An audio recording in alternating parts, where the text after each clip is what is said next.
Yo, what is going on, y'all? It is your boy AT from AT's Barstool. Today we are back here on episode 28 of AT's Barstool. Today we're going to be talking about a couple things. We're going to be talking about the Week 10 recap from this week and also the playoff predictions because the official playoffs for 1A, 2A, and 3A has officially came out. And if you guys are new to this channel, don't forget to like, comment, subscribe, and don't forget to follow my Instagram page at AT's Barstool. Link will be in the bio. And with that being said, let's get into it.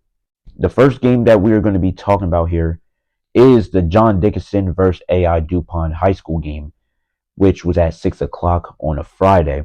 Dickinson did win this game 32-20, getting their first and only win of the season. This whole season for Dickinson was really disappointing, especially with the expectations being pretty high. And yeah, it was a really good game from guys such as Cameron Brown and Jafari Payne. If you guys didn't know, Cameron Brown, he missed majority of the season due to a shoulder injury, which he came back from during Brandywine game back in week 6. But now he's been back. But this was one of his breakout games where he had 17 carries for 103 yards and 2 touchdowns. Easily one of his best games of his high school career so far, and he's currently a junior. And then Jafari Payne, he had an amazing game where he had 6 carries for 98 yards and 2 rushing touchdowns, also having a catch for 12 yards. And in this game, where he also had a total of 7 tackles, 4 solo, 3 assists, and had an interception where he took it to the crib for 86 yards. It was a really good game from Jafari Payne and the rest of this Dickinson team, as the defense played really well. Despite giving up 20 points to AI, which is not all that good, the fact they only gave up 6 points in that, not 6, 8 points in the second half after being down 12-6, it was really impressive. Multiple stops on defense, and the offense just kept on moving, kept on scoring. That's all I gotta say. And for me, yeah, I messed up my foot. I messed up my little ankle, my little foot. Yeah. I only had like 2 assist tackles in that game.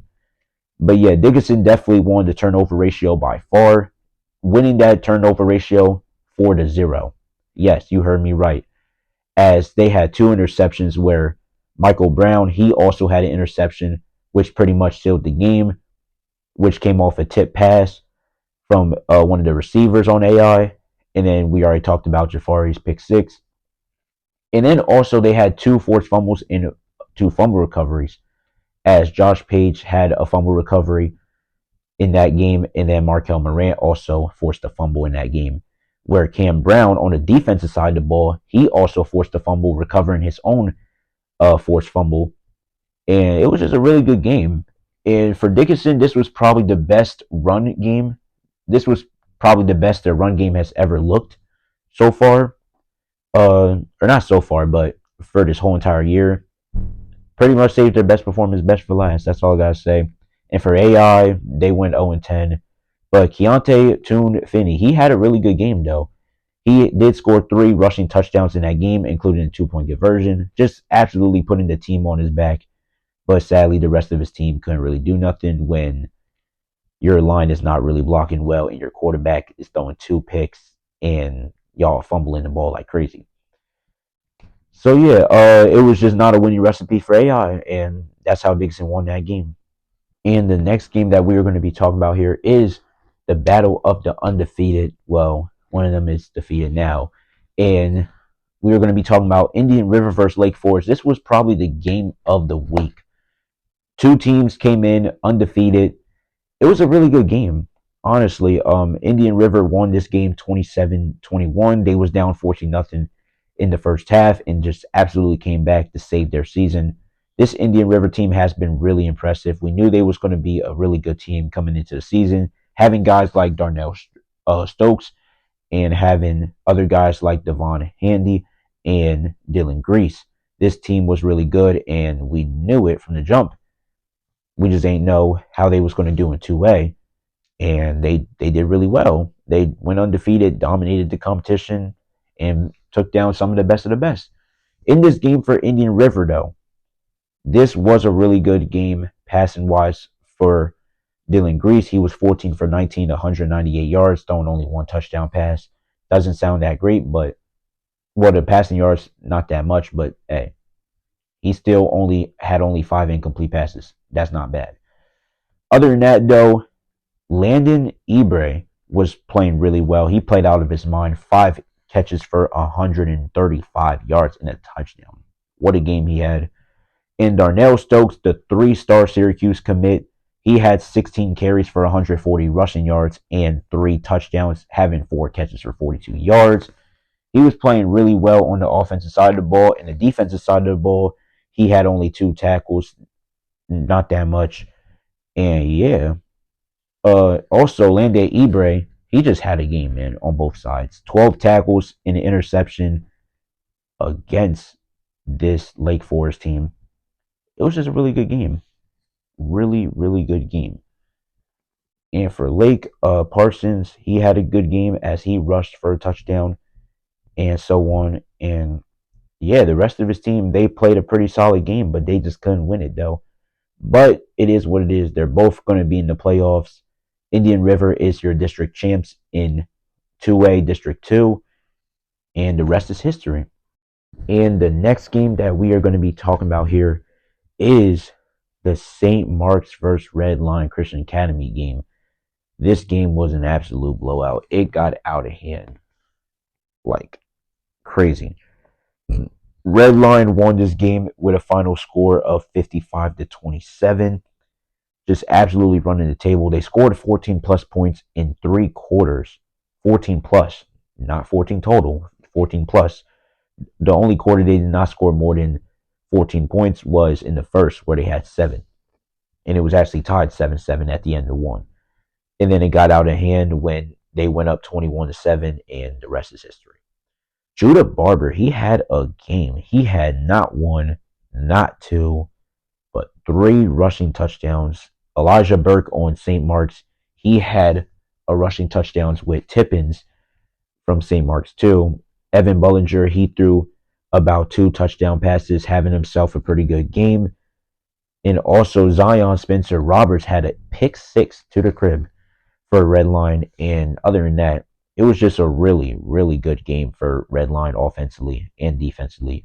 In St. Mark's, they had a pretty good game offensively, putting up 27, but defense, 55 points is absolutely disgusting. Red Line won their district over St. Mark's, and now St. Mark's is going to have to play Howard in the playoffs, which we will talk about later in this video. But other than that, that's really it, though. Just Red Line's run game was great, and St. Mark's just couldn't stop it. That's all it is. And the next game that we are going to be talking about here is Howard High School versus Archmere Academy. Battle for the district championship. Howard won their district, and they are also 10-0. They will be the 2 seed in this year's playoffs as Indian River's number 1. 2 undefeated teams in 2A, which I think they're both going to go to states, but we're going to talk about that later on in this video. But all in all, Howard had a really good game, beating them 36-0. It was just an absolute shutout. Amir Modery, he had 2 rushing touchdowns, had a 22-yard run and a 3-yard run. And then other guys like Amir Anderson had a 28-yard reception for a touchdown. Farrell had a 32-yard pass for a touchdown. And Jamison Bryan, the quarterback, ran for 1. So, yeah, it was just a good game. Jamison Bryan, 2 passing touchdowns and 1 rushing. Amir Modery, 2 rushing touchdowns on senior night. All seniors scoring. Well, Jamison Bryan was the only senior that didn't score. I mean, not the only senior, the only non-senior that scored a touchdown.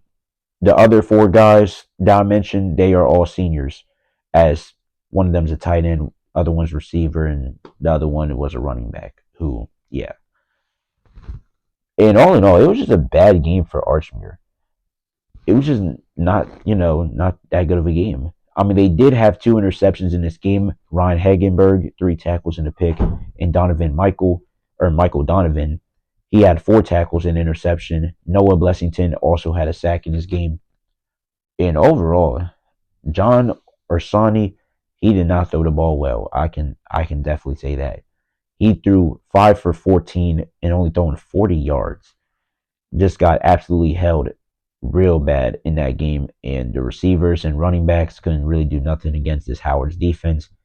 The Howard defense, they've been absolutely dominant all season. And there's a reason why Howard is a top 2 team in 2A, if not one of the best in 2A.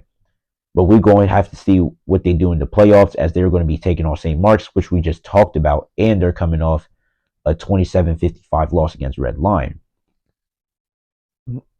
But other than that, there's not really much to say. This was just a shutout where Howard just absolutely controlled this game on their senior night, and we'll see them in the playoffs.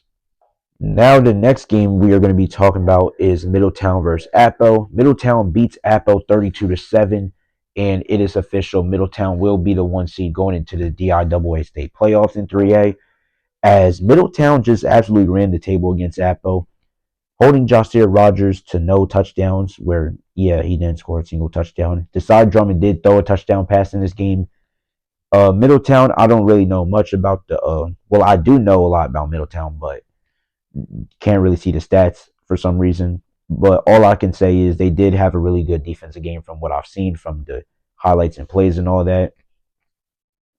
They made some really good plays. This Middletown team is good all around. They will be playing St. George in the first round at Middletown. This should be an easy win, if not a just absolutely blowout of a game. So yeah, but Middletown, they really just took care of business against Apple, as they are going to finish their season off 7-3 and go into the playoffs as the 1 seed. While on the other hand, Apple will be the 4 seed playing against Caravel, and they'll also finish 7-3, having a little rematch where they stopped Caravel's win streak. That's gonna be a good game though. Apple versus Caravel in the playoffs. That's gonna be a good one. And yeah, that's really all I got to say. Coming back down to 2A is Odessa High School versus DMA. Odessa killed DMA with a nasty 44-22 win, as Odessa is going to be 7-3 and playing Indian River, which we just talked about earlier in this video, in the state playoffs. What a game they had defensively. They had 3 interceptions, 2 fumble recoveries. Johnny Wiley from Odessa and Finley Carin both had fumble recoveries, and then interceptions by Christopher Boyd, who had 2 of them in his game. What a game he had. And Carter Cormate, yeah, he had a pick where he had 3 tackles. It was a really good game defensively. Man, it was just good, bro. It was just a good game. Carin, their starting quarterback, he threw 3 touchdown passes, where Hand caught one and ran in for one. He had a really good game. This Odessa's team been really good, if not really impressive. They've impressed me. Who would have thought Odessa would be 7-3 and go to the state playoffs? I absolutely didn't. After the season they had last year, I did not expect this. I thought they would have a 4-6, 5-5 season. They went 7-3, and we're gonna see some guys that are going to be all state and all conference this year for Odessa. And that's really it. For DMA though, they just didn't do well. They gave up 44 points, obviously, and they missed out on the playoffs this year. So yeah, it's over for DMA. I have faith, but it is what it is. Keller, he played his butt off, as he had 2 touchdowns, a kick return touchdown for 90 yards and a 59-yard touchdown reception that was thrown by Andrews. It was a good game. It was a good game. It was just an absolute blowout, though, sadly, and it was a blowout from the jump. So, yeah. DMA season is over, but I do see this DMA team coming back stronger and a little bit better, despite losing a couple key seniors.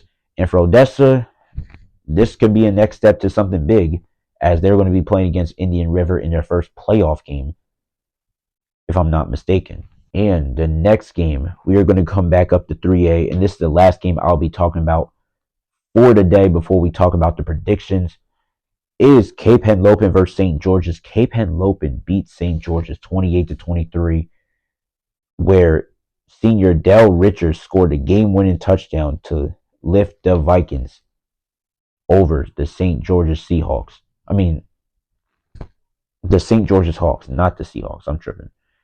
It was a really good game. Just really good. Jameson Tingle, he had a good game himself. And Cape Henlopen's defense stepped up. And on offense, they put up a drive where they went ahead and scored and won this game. as Cape is now 6-4 on the year, and St. George's they will be falling to 5-5, and they will have to play Middletown. We already talked about that. They both have really tough games and might be knocked out in the first round easily, as Cape Henlopen's going to have to play Sally's, the team they had to play a couple years back in the state championship, and it might be the same result.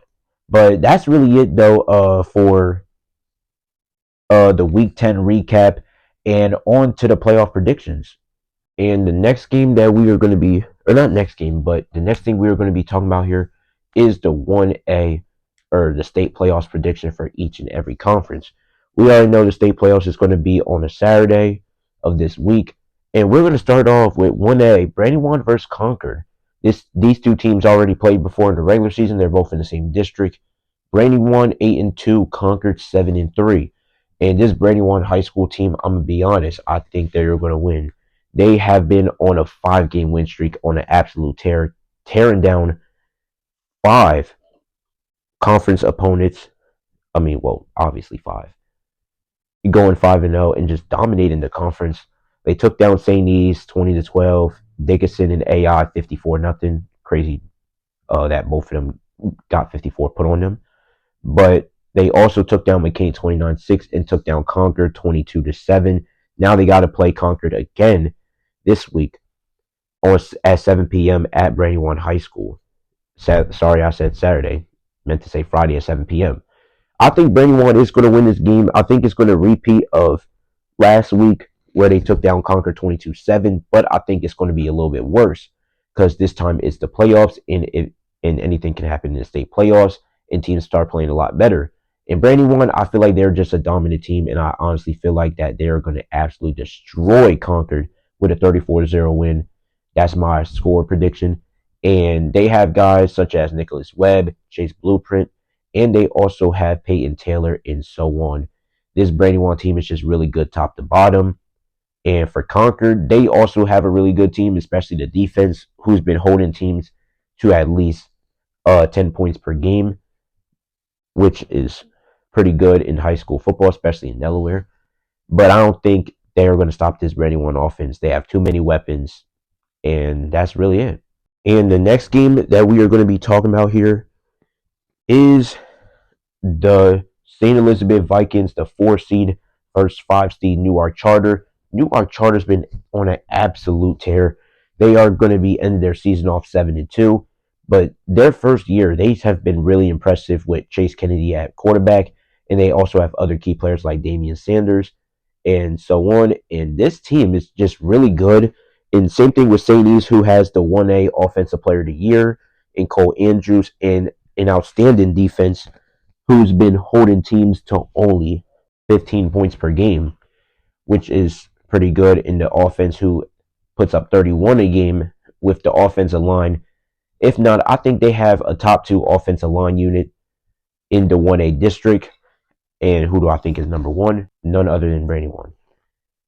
But I genuinely do think that St. East is going to win this one in a close one. It's going to be a really good matchup. Probably one of the games I really want to go to. Well, it is one of the games I want to go to. Because 2 really good teams.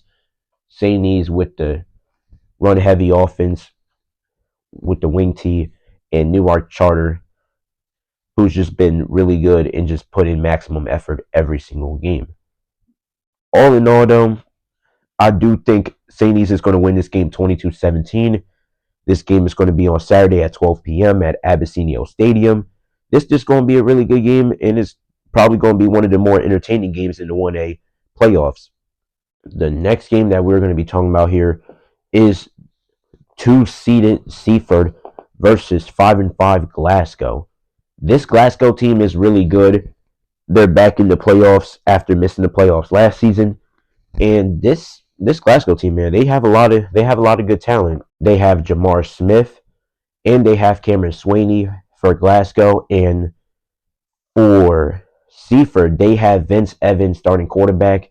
And that Seaford team is really good and was really impressive as they finished their season off with a 9-1 record, which is really impressive. Only loss being to Indian River, who is currently undefeated, and they gave Indian River a game to be reckoned with. I think Seaford is going to win this game 27-16. Glasgow is one of the more physical teams in all of 1A, and that's my honest opinion from playing against them and watching them play this year. They're one of the most physical. They have one of the most physical defenses out there amongst others. And Seaford, they just have a really good offense and play as a team. That's all it's going to come down to. But I think Seaford is going to win this game 27-16.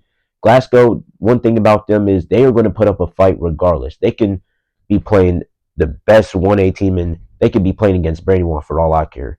They're still going to go out there and play to the best of their ability and put up somewhat of a fight. You know what I'm saying? And at last but not least for this 1A playoffs, it's going to be Conrad versus McCain. My prediction is Conrad beating McCain. I say 34-6.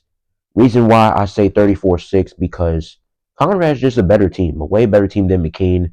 I'm going to be honest. McCain definitely did not deserve to be in the playoffs. That is my opinion. I don't really say like, oh yeah, this team don't deserve it. Well, I would say that sometimes, but this McCain team definitely did not deserve to be no 6th seed in no playoffs, especially that. They 4-6 record wasn't all that good, but the reason why they got in, strength of schedule. Strength of schedule. That's all it is. They played against Red Lion, Howard, and Odessa and got absolutely shut out in all those games. And then the last 2 games of the season against Brandywine and St. Elizabeth's, they got blown out. That is a pretty tough schedule they had, or kind of a tough schedule. But come on now. They got absolutely destroyed by every good team. They did not put up a good fight with any of them, except for Concord High School. They did lose that game by 3 points. And they was up 13-0 at one point till Concord came back and won. But other than that, though, all the other wins wasn't that great. They did take down their rivals Dickinson and took down AI, winning the Red Clay District Championship pretty much. Or, yeah, becoming the Red Clay champions and all that for football and all that stuff. That's cool. But the competition they played wasn't good. The teams they beat wasn't all that great. All the teams they beat were 1-win. Early College, Dickinson, both 1-win teams. AI didn't even win a single game this year. St. Andrews, who only won 2 games and forfeited their last game against Seaford. It's dumb. It's honestly just dumb.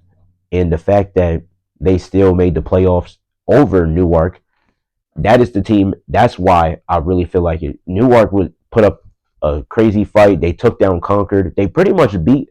They like. I don't understand for this like playoff stuff. How can Newark High School go 6-4, and if they wasn't going to put Newark High School in, they could put anybody else better. They could have put a First State in at least. But McCain though, come on DIAA. Come on, you're telling me you did not see the 6-4 record right here and didn't expect play and said no playoffs. They competed with Conrad. They beat Concord and really derailed because, mind you, Concord was 6-0 before Newark beat them, which was shocking and all that. They took down a 2A school in Tatnall 27-6. They at least beat one instead of losing all their 2A battles. They competed with Newark Charter, even though they lost 0-7. In Conrad, they lost 0-7. And then Glasgow, that was probably the worst loss they had, or probably the most surprising loss, losing 29-20, which probably gave or lost them some points, but still, it's insane though.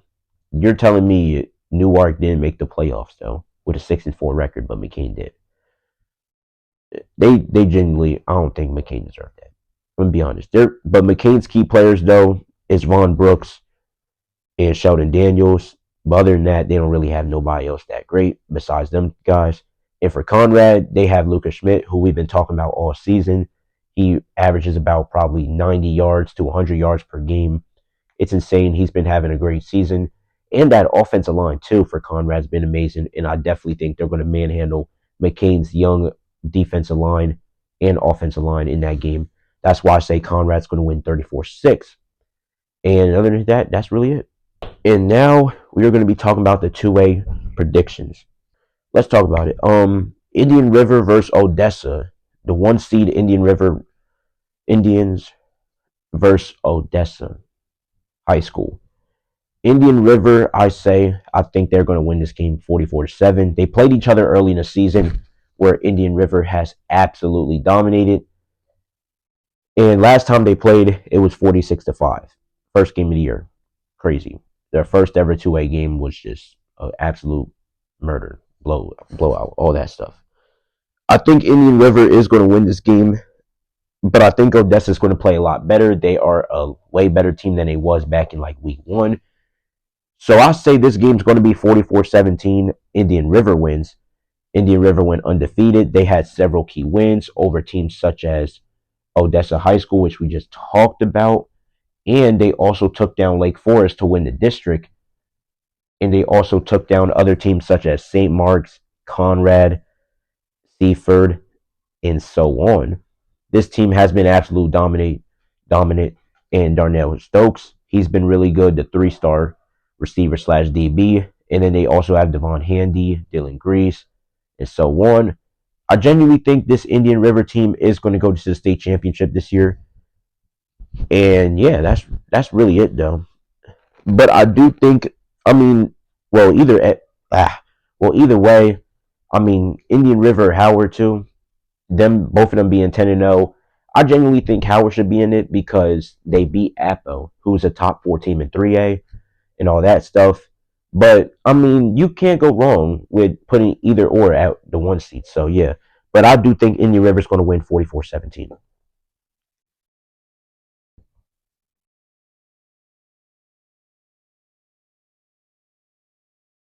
And then the next game we're going to be talking about number 4 Lake Forest versus number 5 Archmere. This is a pretty interesting game. 9-1 Lake Forest and a 6-4 Archmere team who just got blown out by Howard. I think that Lake is going to win this game 28-14. And for good reason. This team's been amazing. Great defense and all that. They was undefeated up until the Indian River game. And they was absolutely competing. They was beating them before Indian River came back and won that game 27-21. But all in all, Lake Forest, I do think it's going to win this game. They just have a good all-around team. And Archmere with Johnny Orsani and Ryan Hagenberg, who's been playing out of their minds all season. I don't think that's going to be enough for this Lake Forest team. And yeah, I think Jack Parsons in this Spartans team is going to win.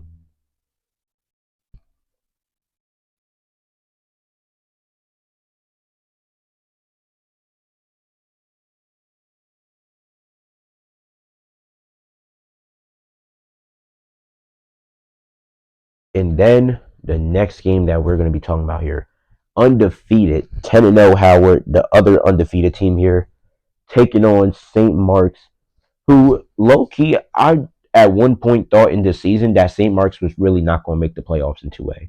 I thought St. Mark's downfall was going to be pretty crazy after starting the year off 1-2. But they did pick it up. They had some key wins, like beating Archmere Academy early in the season by 3 points, coming back down 28-14 in the third quarter, and also taking down Odessa by about 15 on their senior night, and also taking down William Penn in a 35-6 win. Those games right there was really key for them making the playoffs, despite losing to St. George's, Cape Henlopen, and Red Lion, which were big losses, especially the Red Lion one losing 55-27. And I think that pretty much solidified Red Lion being the 3 seed. But all in all, I do think Howard is going to kill St. Mark's 41-7. They have been absolute dominant and have never given up 20 plus points. And the only team that actually put up 20 plus points on them was Appoquinimink High School, who is a top 4 3A school, which we're going to talk about here later on in the video. And yeah, this Howard team is just great. They really good top to bottom, starter to backup. They have guys like Jameson Bryan, Isaiah Farrell, Suhel Benson, Amir Modery, who's one of the best defensive players and probably one of the best offensive players on this Howard team. Or not on this Howard team, but in the state. And also have some of the best offense and defensive linemen you've seen yet from a 2A school. All in all, though, I do think that Howard is just going to absolutely just run the tables. They're just a better team than St. Mark's, all in all. Nothing to discriminate. You can see, like, if you look at the scores for Howard, they've absolutely derailed teams. especially teams like Hodson beating a 3A school 36-0, taking down the best team in 1A, the number one seed in Brandywine High School 52 nothing. That's crazy itself. And then taking down Archmere 36 to nothing on uh Howard Senior Night. Yeah, yeah, bro. I'm gonna just be honest.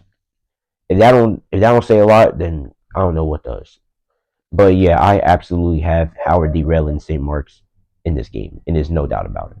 Now, the next team that we're going to be talking about here is Red Lion Christian Academy. This team only lost 2 games, and ever since them 2 games, they've never lost a game. We already talked about how they derailed St. Mark's early in the season. I mean, not early in the season, but early in the video.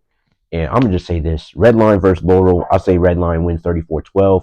Red Line's on an 8-game win streak. They have not lost a game since Caravel. Their only losses was Sally's in Caravel. And that's Sally's. Sally's is a top 3 team, if not a top 2 team, in my opinion, in 3A, in Caravel's top 5.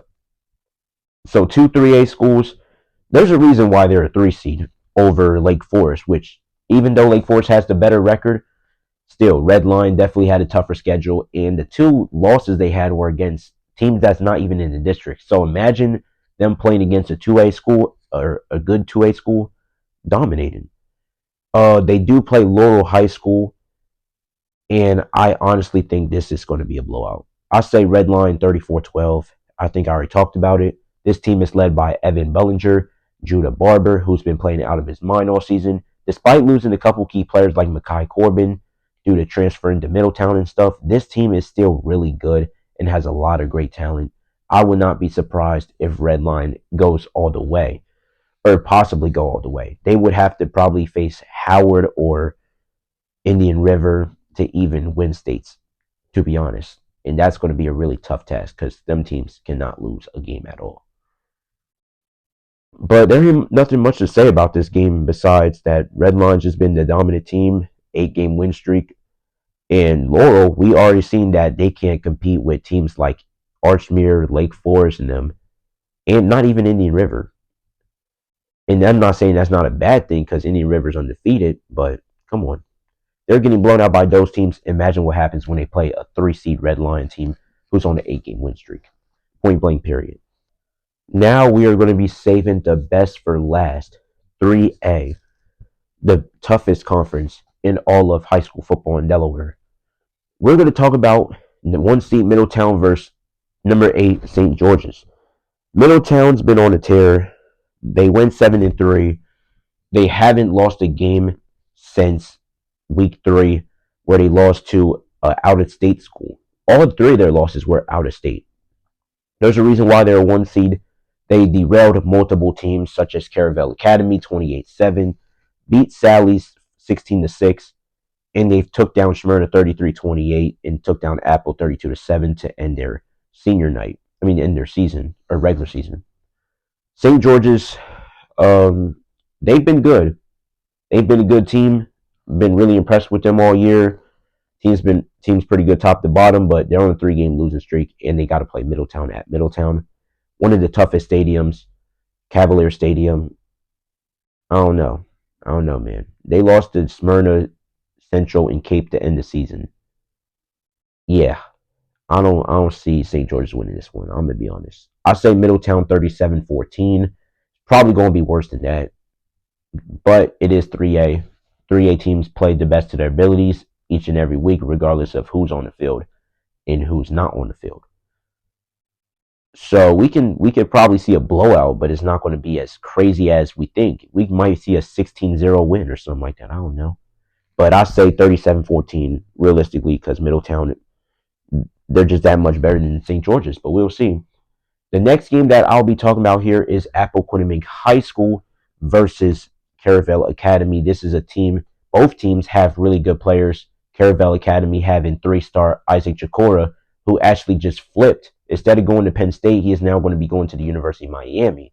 And they also have Johanna Smith, another defensive lineman who is going to be playing Division I football at James Madison.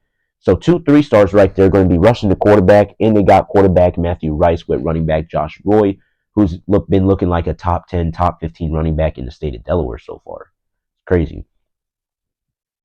But overall, I do think Apple's going to still win because they have a lot of really good players, and they took down Caravel last time they played each other, even though it was they barely won that game 24-21. Apple is 7-3, while Caravel is 6-3. Only three losses being to Apple, which we just talked about, and Middletown, and they also lost to Sally's, but they only lost that Sally's game due to forfeit, and I was really pissed that they didn't play Sally's because I really wanted to go to that game. But it is what it is. I think Apple's going to win this game 24-14. It's going to be the same result. Apple does have the reigning Gatorade Player of the Year, Desai Drummond, on their team, and four-star Jasier Rogers, who's now at Oklahoma, or he's going to Oklahoma next year, and then Leighton Van Burnett, and so on. They have a lot of talent, and they're just a lot better team than Caravel. It's going to be a chess match in a real physical battle, but I think Apple's going to win at the end of the day, with all due respect. Caravel's been good, but Apple, I got them winning. And the next game we're going to talk about here is Smyrna versus Caesar Rodney. Caesar Rodney has really shocked me. They finished the year off 7-3, making the state playoffs for the first time in a while. In Smyrna, they finished the year off 6-4, and they are a 2 seed. They did lose some games like Sally's and Middletown, two of the best teams in 3A, in my honest opinion. In Smyrna, they are really good. They have guys like Drew Marks, Kamaj Carney, Phoenix Hernandez. They are a really, really good team, top to bottom. But Caesar Ronnie also has been a really good team. And that transfer, Quinn Dervine, he has been out of his mind, playing with his teammate Jaden Miner, who was his teammate back at Tadnall when he was a freshman or sophomore. This Caesar Ronnie team, man, has been just the most impressive. And I would not be surprised they compete with this Smyrna team. I think this game, Smyrna wins 45-40. It's going to be a high scoring game. And if there's one thing I know for a fact, is Smyrna's defense isn't the best of defenses. We can see that. They gave up 49 points to a Coatesville Academy team, 34 to Cardinal O'Hara, 33 to Middletown, and they gave up 37 to Sally's. And even though they beat Caravel Academy, not Caravel, even though they beat Sussex Central and Cape Henlopen, which, if you don't know, Central is not a playoff team this year, and Cape Henlopen barely made the playoffs. They given up 40 points to Central and gave up 34 to Cape despite winning that game. They had to put up 42 points and 54 points respectfully. That is not a winning formula, though. Giving up 40 to just to win a game, that's real concerning, and I do think Caesar Ronnie can possibly make an upset. They have played each other before, and when they played, guess what? Smyrna won. Barely, though. 22-17, though. So I do think this game is going to be a high-scoring game. Smyrna has a really great offense, but not the best of defenses, as they've given up at least 30 points per game. Yeah, giving 30 points per game in 3A is going to only last a little bit long until you get absolute destroyed by a real good team. So I don't think Smyrna is really going to go that far. And if they do face against Sally's in the next round, that's season's over. Season's over just because your defense is giving up 30 a game. But yeah, in all, the last prediction but not least, Salesianum Sal's versus the Cape Henlopen Vikings. Once again, just like I said about Apple, just like I said about Middletown, Sally's has a bunch of really good players, top to bottom. Jamar Taylor at receiver, with Brady Nab at QB, and Jasir Guyman, and so on. Javion Barrow on the defensive side. This team is just really good. And I feel like they're absolutely going to dominate Cape Henlopen 33-8. Jameson Tingle, the starting quarterback at Cape, he's been really good all season, but this team finished 6-4, barely beat St. George's, and if you're barely beating St. George's, what is going to happen against Sally's? It's not going to be any better, as you're probably going to possibly get a 40-piece put on you. But that's really it. Nothing much to say, but I do think Sally's is just going to kill Cape 33-8. And if I'm being honest, if you guys want to know who do I think is going to win states for each and every division, or each and every district, I think for 1A, my prediction at the end of the year is Brandywine wins over a team like Seaford, in my opinion, for 1A. And then for 2A, my prediction is Howard. Yes, I say Howard can probably win over Indian River. I think it's going to be a Howard and Indian River State Championship. And then for 3A, I say Middletown. I feel like it's going to be a rematch, but Middletown still repeats itself. I mean, not Middletown, but history still repeats itself. Middletown wins. But other than that, though, thank you guys for enjoying this video. If you guys are new to this channel, don't forget to like, comment, subscribe, and don't forget to follow my Instagram page at AT's Barstool. And with that being said, thank you guys for enjoying. Hopefully, y'all have a good day, and I'll see y'all next week. Peace.